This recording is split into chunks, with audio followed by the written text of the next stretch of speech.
So we have with us Julio Anta, who the author behind Frontera, which we all read last week, and several of you wrote about. So those of you that wrote about Frontera, hopefully we'll have a question or two for him as well.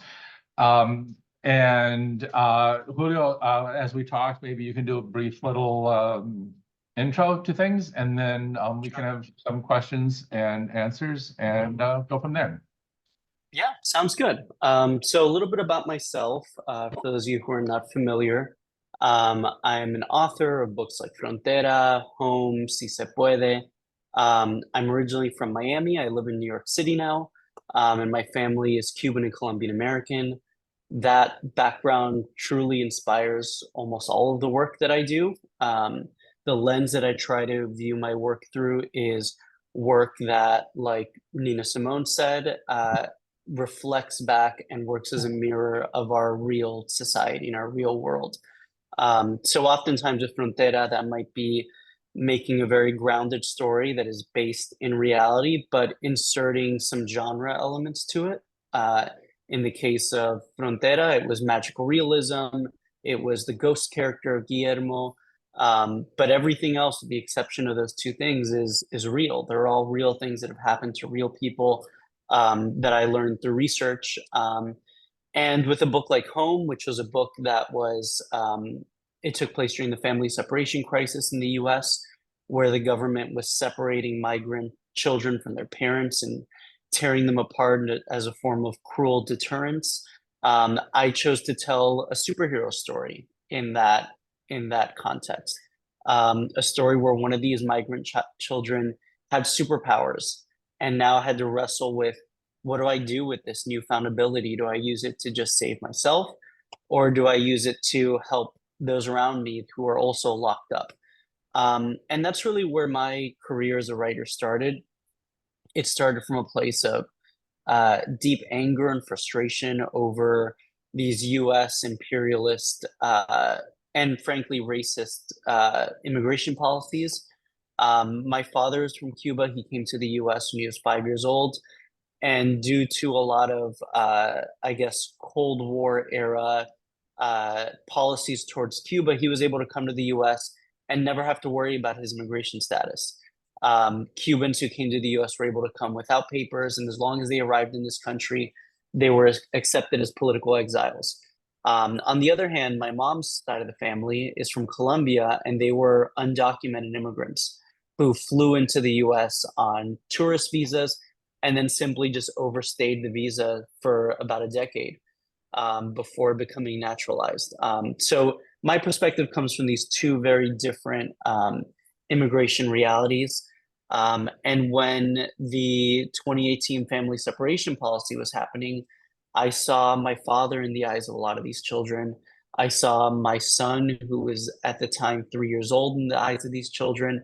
And like I said before, it frankly just made me angry to see what was happening inside of this country that I had grown up in. So it encouraged me and inspired me to write Home, which was a book that a lot of people seem to see themselves in. I think unfortunately, because it was 2021 and it was the first time that a lot of, Latino readers were seeing themselves in the pages of a superhero comic book, which was both exciting for me, but also a bit frustrating that, we hadn't seen ourselves until then. And again, that just encouraged me to do more work, which led me to Frontera, which tackled immigration again, but through a different lens. Like I said, the magical realism lens that took a lot from Colombian literature that I grew up with in my family, and that culture of magical realism, where you can have, magic and the supernatural grounded in everyday life in a way that's not necessarily questioned. So with Frontera, it was more so a story, like a lot of you guys read, that was about this teenager who was on his way back to the United States. And what was really important to me was to ground him in this idea of what it means to be an American, the myth of what it means to be this all-American kid, this kid who really cares about his grades, who really loves school, loves learning. Is a little bratty sometimes, you know, he's kind of an asshole in the beginning of the book and then grows throughout it. But really just wants to reclaim this American identity that he had for himself before he found out that he was undocumented and deported to Mexico. So that's really to me what the book is about. It's about taking these real world scenarios like the drones and the militarization of the U.S. Mexican border, the wildlife that exists, the danger of the wildlife, like jaguars, like El Jefe, who, for those of you who don't know, El Jefe was based on on a real jaguar, that was found on the U.S. side of the Sonoran Desert, separated from the rest of his species, and nicknamed El Jefe by scientists, I guess wildlife scientists. I don't know what the correct term is. But you know, in an interesting turn of events, you know, a graphic novel takes quite some time to create and develop. It took about 3 to 4 years between the time that I came up with the idea to the time that it was completed, the art was completed. Um, and in that time, right before the book came out, we actually found out that El Jefe had been spotted on the Mexican side of the Sonoran Desert for the very first time, reunited with the rest of his species. And it's something that, you know, we couldn't have planned better for the marketing of the book. But yeah, we learned, I think in February of last year through a news report that he had been spotted and reunited with the rest of his species, which was really cool. And also, you know, I think speaks to the ending of our book when Mateo is reunited with his family, despite, you know, the walls and the policies and the people that try to keep him apart, just like it happens with wildlife in the desert. So yeah, you know, I think that's a good overview of the book and the work that I do. After Frontera, I did a book called Si Se Puede, which was my first nonfiction book. Even though a lot of my work non it takes nonfiction and puts the fiction into it. Si Se Puede was the first time that I just tackled straight up nonfiction, telling the story of important Latino figures within U.S. history, like Cesar Chavez and Dolores Huerta, who some of you might know of as very famous farm work activists from the 70s.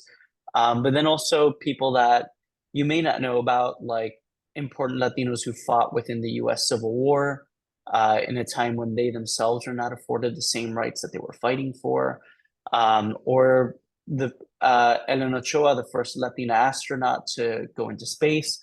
So, you know, I think a lot of my work kind of goes within two categories, which is one, like trying to tell fictional stories that I'm interested in, but through the lens of what I'm passionate about and my point of view. And then nonfiction work also that I think illuminates, you know, history that had been hidden from us in the U.S. and I'm assuming throughout the rest of the world as well. But yeah, I'm happy to answer any questions that you all might have about the book or my process, how, you know, I make comics and how I collaborate with other people and my research process. I'm happy to answer questions about anything. I have a question about Frontera, about Guillermo, if there was a person, a story that inspired his background. You know, there wasn't a specific person, but learning about the Bracero program, which is, as you guys know from reading the book, was a World War II era program to replace U.S. workers that were out fighting in World War II in Europe and Asia. The U.S. struck a deal with the Mexican government to allow Mexican farm workers and factory workers to come into the U.S. To work those jobs. It was more so about learning about that program and the history behind it, which of course included what was known as Operation Wetback, which then just deported all these people who had maybe spent a decade in the US, had, you know, maybe married and had children with American women and, you know, built roots in this new home. They were all deported essentially. So within that context, I knew that teenagers were involved in this. Teenagers as young as I think 12 or 13 were involved as workers here. And I imagine that some of them grew up throughout this program. Some of them formed relationships with other people. And of course, one of the, my co-creator in this book, Jacoby Salcedo, he identifies as queer, and I wanted to have, some sort of queer representation in the book.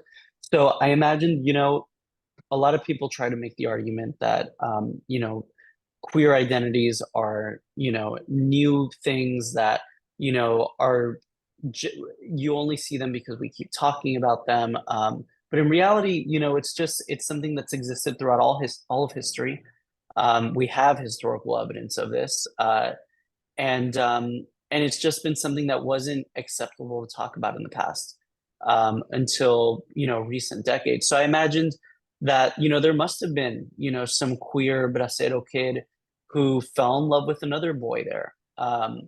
And so that's where that story of Guillermo came from. The original idea for Guillermo was just to have a ghost that was stuck in this desert that has seen the way that history has progressed, the way that border policies have progressed, and how it's made it crossing much more dangerous for people throughout the last century.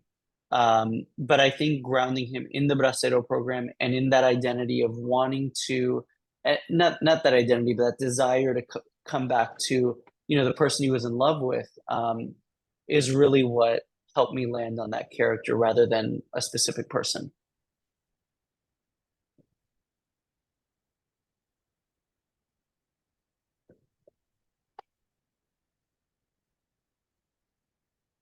About the inspiration. So there was a woman, I think Darcia, that helped Matera when he got out of water. And was there any real person for this inspiration, for this creating this character? And also, is it often, are there many like good Samaritans on the American side of the border, or are there any humanitarian organizations that provide, for example, water supplies? Yeah, so I'll answer it in two parts. So for the first part, the character of Darcy, she's a member of the Tohono O'odham Nation Reservation, a group of indigenous people that have existed on that land long before, the founding of either the United States or Mexico. They have seen their land become part of the Mexican territory, then become part of the United States territory. So when telling a story about the Sonoran Desert, I wanted to, as best as I could, tackle the entire story and the entire history of that area. And it would have been disingenuous to not include the indigenous history of that land and the first people that settled that land and have lived in that land long before, Mateo's stories kicked off with these, modern day racist border policies that draw a line in the sand and say who can be there and who cannot. When in reality, the people that are making those rules are people that, came in and displaced other people. So yeah, the character of Darcy for me was really important to highlight that, and then also to bring in this idea of these humanitarian organizations that are real. One of the first entry points into this story for me personally was a nonprofit group called No More Deaths. And they're one of the many groups that puts out the water aid stations that we feature in the book. So these are, these big water containers with the flag, like you saw in the book, that are there to help migrants survive, because increasingly as more the border has been militarized more and more, and that has pushed migrants into more remote areas of the desert, from the earlier crossings that were maybe around the city or a town where there's resources. Now more and more migrants go into more remote areas of the desert where frankly they're more dangerous, they're filled with more wildlife, it's easier to get lost because there aren't these mile markers and roads and towns nearby. So more and more people just, a family member of yours might go to cross the desert and you just never hear from them again because they just died and they got lost in the desert. They starved or became dehydrated. And maybe, they literally just got their bodies eaten by vultures and there's no body left. Their bones just become one with the earth and that's it. So there's a lot of humanitarian groups that put out aid for migrants, who also go looking for missing migrants, oftentimes just to find their remains, not, because by the point that you maybe become concerned about a family member you haven't heard of, by the time that somebody can get out there from these humanitarian groups, unfortunately, the odds are that they've already passed away. So yeah, the humanitarian groups are real.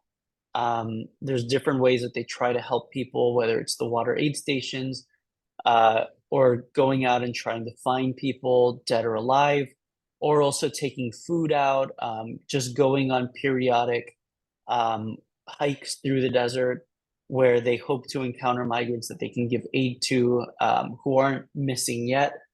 And then, to speak about the indigenous reservation again, there's different, and Darcy touches on this in her conversation with Mateo, there's different attitudes towards migrants in the reservation.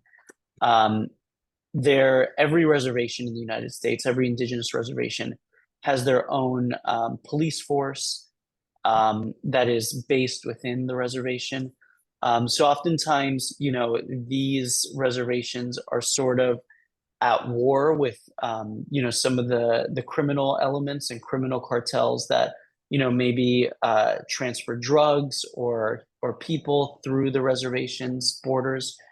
So a lot of times these reservations work hand in hand with, U.S. Border Patrol and the federal law enforcement of the United States. But also, there's a lot of people within these reservations like Darcy that are against this, and they want to help the migrants rather than, patrol the area and try to keep them out. So yeah, that's why the Darcy character was important to me. And again, like everything else in the book, it was grounded in reality of the real life work that a lot of these amazing humanitarian groups do. Do you have any experience with militiamen, or do you know anyone who has had encounters with the militiamen on the border? Can you repeat the first part? Do you have any experience with the militiamen on the border? Got it. Yeah, so my story, like I said, my father was born in Cuba, my mother in Colombia. I was born in the United States. So my story is not Mateo's story, but a lot of it is inspired by the artist that worked on this book, my co-creator, Jacoby Salcedo.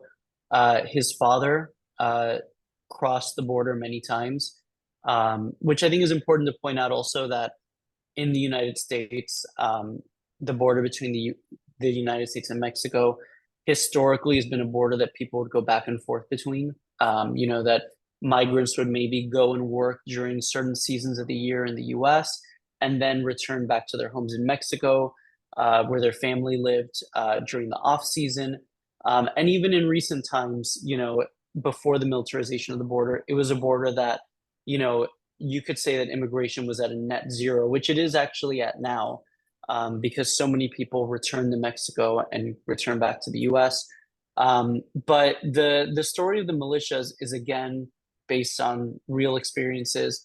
In the United States, 2 or 3 years ago, there was a huge influx of militias operating at the southern border, extrajudiciously arresting migrants or so-called arresting migrants, but holding them at gunpoint until Border Patrol arrived to arrest them.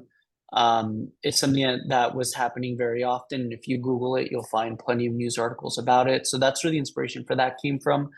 But really the history of the border is also the history of militias. Long before the US Border Patrol existed, there were a scattering of independent militias. The very first was actually formed by the KKK, the Ku Klux Klan, which I think is maybe one of the most iconic, hate groups in the United States. And then a lot of these militias, when the U.S. Border Patrol was formed, a lot of these people that participated in the militias were actually recruited by the federal government to work for the Border Patrol. So we touch on it a little bit in Guillermo's flashback, where you do see the KKK Border Patrol. But there's a long history of that in the United States, unfortunately, that is still a current issue that we deal with.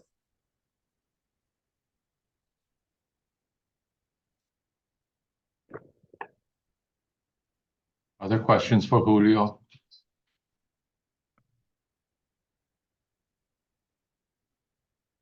I wonder if you could maybe talk about the process of doing a graphic novel between, working with someone else and Sure. between the narrative part and the visual part.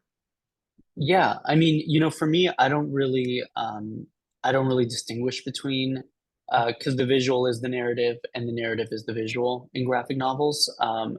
But this book started initially as a 10-page pitch for an anthology.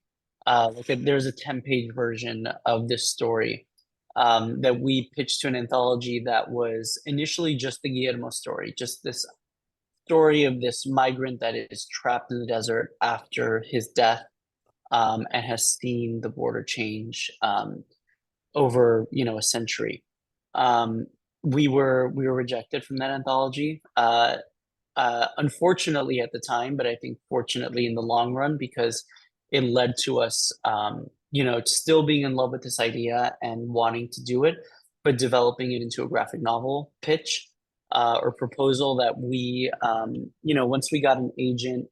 We actually got an agent on the strength of this proposal, and then she sent it out to book publishers. We ended up choosing to publish with HarperCollins, who the book is published by, and then began this 3-year process, which is very 2.5 to 3 years is a very normal timeline for a full length 250-page graphic novel like this book, where I spent maybe about 3 months writing the first draft of the script, and then I worked with my editor. She had notes about it. One of her biggest notes, which I think changed the book for the benefit, was that originally Guillermo was in his mid to late 20s.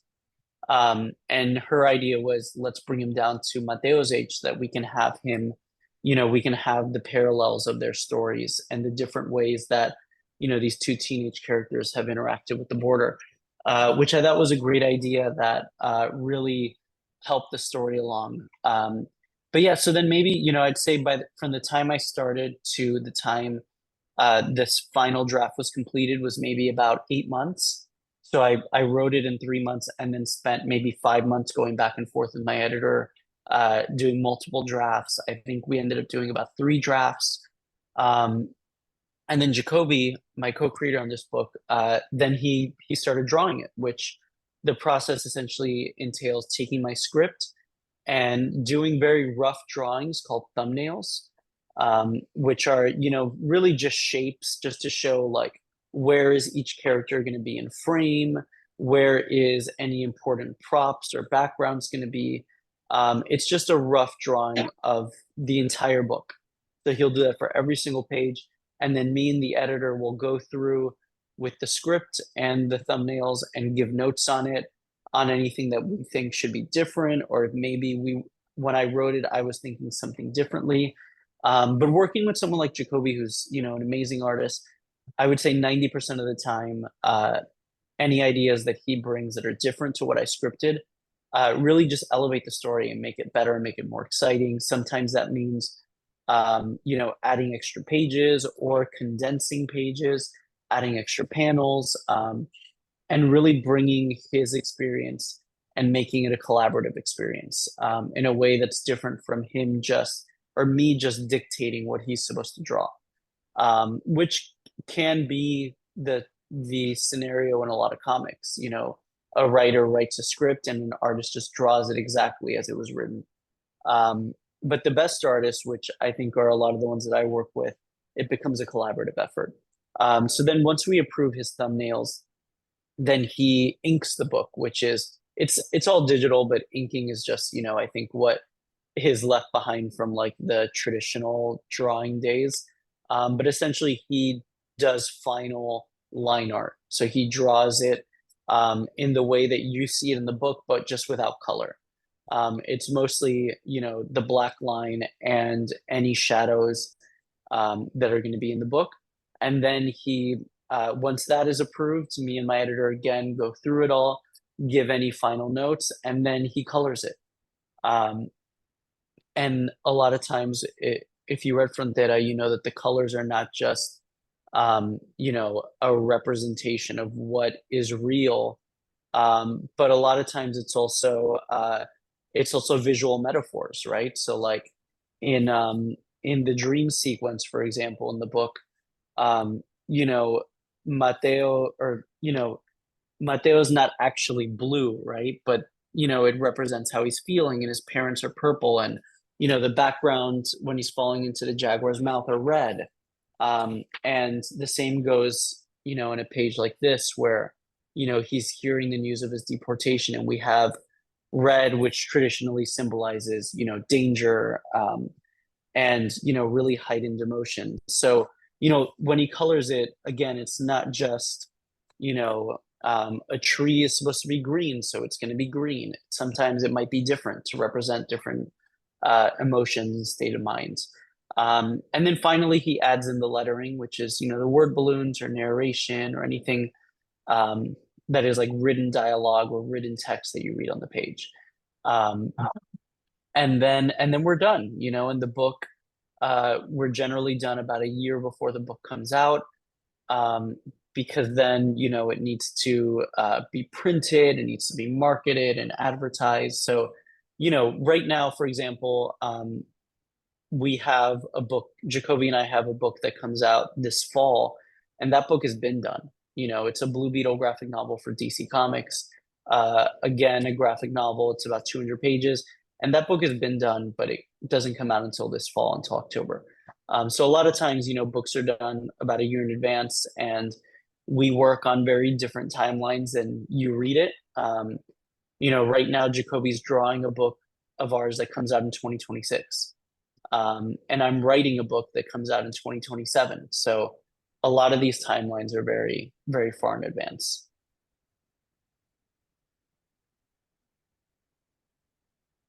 Do you ever feel you have to change something last minute because of the time lag between when a thing is done and when it comes out?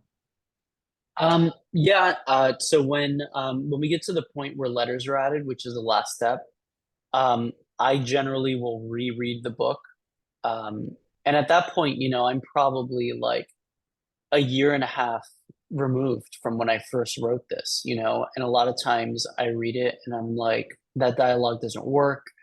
It could be better now. You know, I think looking at something with fresh eyes helps a lot. And there have been a lot of, you know, not big changes because ultimately the art is done, but I think significant dialogue changes, and changes that I'm so glad I had another opportunity at, because I kind of cringe sometimes reading it, and I'm just like, what was I thinking? Why did I think that sounded good? That doesn't sound like that character, or it's overridden. And generally that's a big thing too. You know, when an artist draws, they take into account how much text is going to be on the page. So they have to leave enough room for all the word balloons. And if you have a lot of word balloons in a panel, they need to leave enough room for all of them. But ultimately, I think a comic always visually looks better and reads better when you have the least amount of text possible. So that's a big part of my revision in the last moment, is asking myself, okay, this word balloon is 3 sentences. Is there any way I can bring it down to 2 sentences and not lose the heart of it, not lose, you know, can I get the message across that the character's trying to say in less words, in less sentences? So that's a big goal of mine at that stage. And then there's also been moments where a book is very timely, and I do make edits to reflect the timeliness of it in the time that now, you know, a year and a half, 2 years removed from when I wrote it.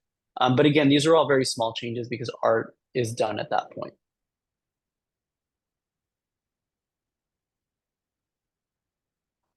Yeah, there's this discussion whether graphic novels should be used in schools more often. And as an author from a graphic novel, what's your opinion? Do you believe that graphic novels are also good for kids in schools? Yeah, I'm a huge advocate of graphic novels in schools. All three of my books that have come out have we've created educator guides for them that make it easier for educators and teachers to use them in the classroom. You know, I think the thing about graphic novels, I think especially in this time that we're living in, where children are so accustomed to screens and so distracted, and their attention spans are so much lower. Graphic novels work as a really great tool for, I think, building up the confidence in reading. I think for a lot of kids nowadays who are used to, you know, TikTok and social media and maybe web comics, you know, a large prose novel might be intimidating to them. And I think graphic novels can build that confidence to also get them to read these books. But I think also the benefit that graphic novels have that prose novels don't have is the ability to add specificity to stories that a lot of times readers might imagine intention, but not necessarily because they can't see it on the page explicitly. You know, they view it differently in their minds, you know, in their mind's eye when they're reading. So with Frontera, a book that is just packed with cultural specificity, I think it benefits from showing that the Sonoran Desert, I think a reader, if this was a prose book, you know, you might read about this desert and imagine, you know, something like the Sahara Desert or like the desert in Dune or something, you know, but when you read Frontera, you see that the Sonoran Desert is very different from the Sahara Desert. It's filled with not just wildlife, but with vegetation and trees. And, you know, it's just beautiful landscapes. It's not all just dry and hostile. It's hostile in its own ways, but very different from, you know, a desert, you know, a dry desert, like the Sahara Desert or something. So I think that's a big benefit of graphic novels, especially in the classroom setting, because you can lose a lot of the ambiguity. But yeah, I think also, you know, in bringing stories that are oftentimes overlooked, like I think the story of Frontera is a story that is often overlooked within the United States, and maybe also, you know, in somewhere in Europe, like in Poland, where, you know, maybe a lot of the views of, if people even know what a Latino is, you know, it might be, you know, Mexicans or, you know, just like these cultural stereotypes, when in reality, there's a huge diversity to what it means to be Latino. But yeah, so I think graphic novels are great for that, and I'm a huge advocate of using them in classrooms.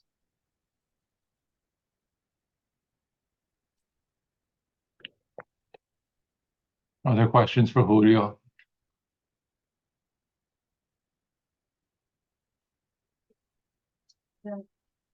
Question. When writing Frontera, did you have any audience in mind? And I mean, like ethnic background as well as an age group, because it's like it's storytelling. It's like this kind of genre that is popular also with children. It is something that discusses, you know, political and social problems. So did you have a group in mind, and how did you deal with like making it for as well for children as for maybe some older audiences? Yeah, definitely. And sorry if you heard my dog barking a second ago. So yeah, it's The very direct answer is that it was created for young adults, which in the United States, that market is 13 to 17-year-olds. So essentially a high school audience, right? But more specifically, there's two groups that I'm always trying to go after with my books. There is the Latino reader, who I want to be able to see themselves in the book, see themselves accurately represented, see their culture on the page. I think it's extremely important for people growing up to see themselves in media, not just so that they can feel seen, but I think also because it shows that they are part of the fabric of their culture, right? And then the second audience is for non-Latino readers. And for that audience, I'm ultimately trying to build understanding, build empathy in that reader that maybe has never met someone like Mateo, or maybe has only heard the negative stereotypes of someone like Mateo. So, I think in the United States, where immigration is constantly at the forefront of political discussions, especially around election times, the negative way that Latinos are often stereotyped are as quote unquote illegal aliens, illegal migrants, people who shouldn't be here, people who are breaking the law, who are taking the quote unquote easy way into the country by sneaking in, or instead of doing it the supposed right way. But with a book like Frontera, what I wanted to accomplish is to first make it clear that a Mexican American like Mateo is just as American as any other kid. He's grown up in the United States. He has this American identity. He's lived here almost his entire life, but also that borders shift throughout time, right? And the history of the United States and Mexico is one of conquest. And even before that, with the indigenous population, it's one of colonization and conquest. And the United States took over half of Mexico's territory in the Mexican-American War. So someone like Mateo and his family, had they been born, in the late 1800s or like 1850s, they would have been where they were born was, where they were deported from was Mexico at the time, right? That entire territory of Arizona was Mexico before the US took it over. But then also, for me, all media, but graphic novels, film in particular, they're these empathy building machines. So for me, I would want a reader that maybe has only heard negative portrayals of undocumented immigrants to see the humanity in Mateo, and to then take that experience of seeing his humanity and hopefully apply it to this person's real life. If they ever encounter undocumented people, or they ever are in the position to vote for a politician or a policy that is going to endanger or deport undocumented people, my hope is that, if they've encountered this book, they now have an empathetic understanding of why someone might come into the United States without papers or cross the border in a way that is not legal. So yeah, I think so. Those are the audiences, and also the intention behind why I wanted to write for those audiences.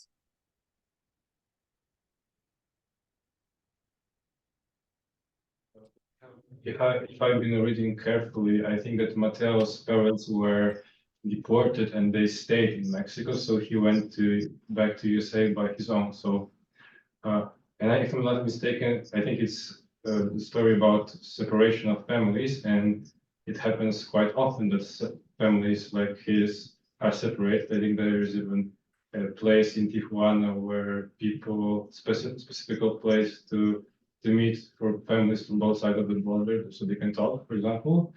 And my question is, what happens to families like Mateo? So is there a real possibilities for them being reunited at some point? For example, for them coming back after being deported to the United States in the future? It's almost impossible for someone who's been deported to legally return to the United States.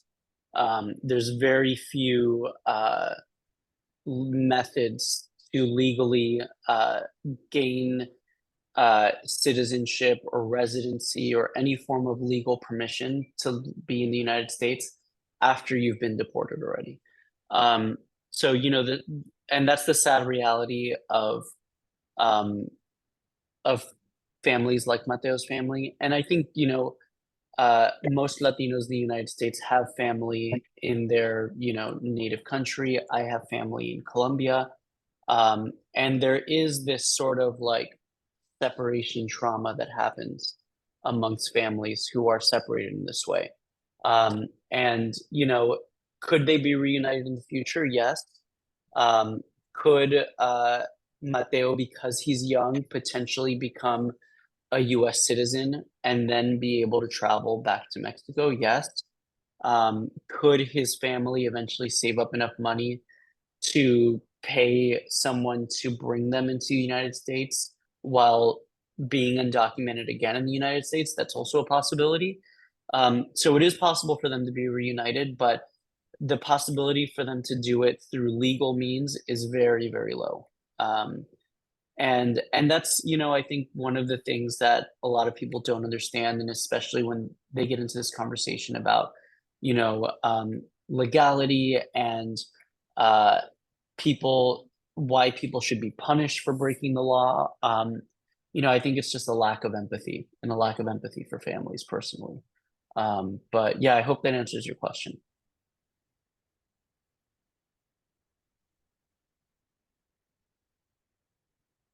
Any final question for Julio? I wonder, Julio, if you feel there's any hope or progress as we enter another election cycle.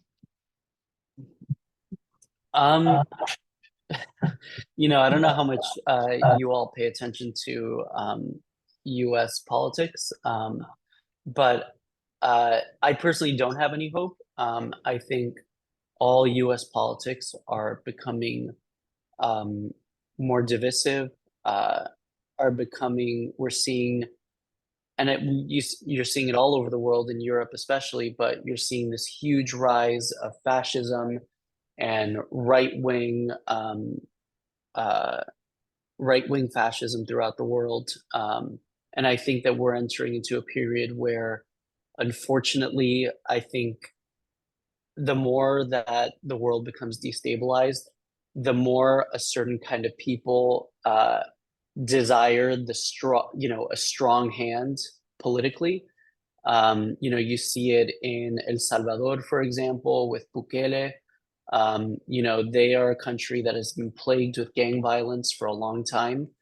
And when people are in these, you know, destabilized positions, they often crave a strong man that is going to bring order, but at the expense of their personal freedoms and at the expense of, you know, the most vulnerable populations.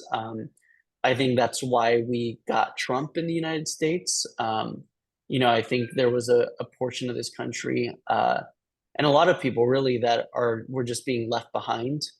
You know, that as industries changed, there was no way for them to continue to work and to get them to pull themselves out of poverty. And I think that is when you get, you know, these far right fascist forces, and we're seeing that in the United States now. I do have some hope in, you know, youth movements that we're seeing today. I think especially with the way that people have been mobilized for the support of Palestine. You know, you're seeing students all over the United States rise up and not buy into this apartheid state idea anymore. And also recognizing the imperialism inherent in United States society and the way that capitalism is just this hyper capitalism that we have in the United States, where every part of our lives is commodified, is just driving us to the worst places. So I do have a little bit of hope, I guess. But I think in the short term, you know, when you think about immigration in the United States, you know, you have someone like Trump who is running for office to become president again, that wants to take even more extreme positions than he did during his first presidential term. And you have Biden, who is running for re-election and is continually pressing to be harsher on immigrants. I can't speak to his personal beliefs, but he's certainly doing it to win more votes. But it's also, you know, at the end of the day, things are just getting worse and worse for immigrants in this country. So I guess that's just a long way of saying, you know, I don't have a lot of hope. And I see it happening all over the world, not just the United States. But I think, of course, the United States is a leader around the world in all aspects, including in the rise of fascism and encouraging other Trump-like figures around the world to rise up. So yeah, I hope that answers that question. It does, and it's not the most optimistic way to end this conversation, but it's also how I feel, so I understand that. Well, we're at the end of time, and we've already gone past what I told Julio we would have him talk for. So how about a little thank you for Julio for joining us? Thank you, everyone. It was great talking to you. You know, despite like the way that we're ending this, you know, I do think that literature and film and media has like this amazing potential to change people's minds. And that's ultimately what I'm trying to do with these books. So thank you guys for having me. I really appreciate it. Thank you. All right. Bye, everyone.